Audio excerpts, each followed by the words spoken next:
ஓம் சக்தி பராசக்தி.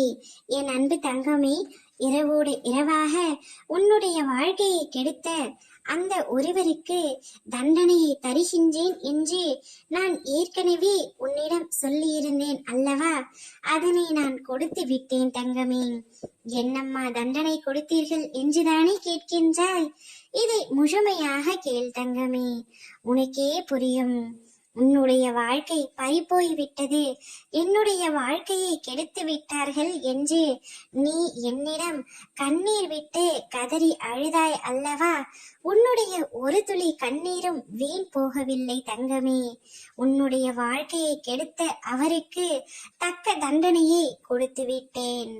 அவரால் இந்த வாழ்க்கை முழுவதும் நிம்மதியாக இருக்க முடியாது. இனி யாரையும் அவரால் காயப்படுத்த முடியாத அளவிற்கு மிக பெரிய தண்டனையை வழங்கிவிட்டேன். நான் எப்பொழுதும் உன்னிடம் சொல்வதே ஒன்றுதான், உனக்கு யார் தீங்கு நினைத்தாலும் நீ அவர்களுக்கு மீண்டும் தீங்கு செய்ய நினைக்காதே. காலத்தின் கையில் அனைத்தையும் ஒப்படைத்து விடு என்றுதான். காலத்தை போல பழிவாங்க இவ்வுலகத்தில் யாராலும் முடியாதே என்பதை உணர்ந்து கொள் தங்கமே. நீ கதறி அழுத நாட்கள் அனைத்தும் முடிந்து விட்டது.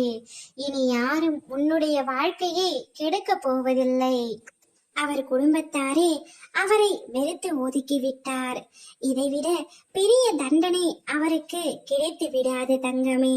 உன்னுடைய குடும்பத்தை கெடுக்க நினைத்த அவருக்கு அவர் வீட்டாரே அவரை வெறுக்கும்படியாக நான் செய்து விட்டேன். நீ இப்பொழுது சந்தோஷமாக இருக்க வேண்டும் என்பது மட்டுமே உன் அம்மாவின் ஆசை.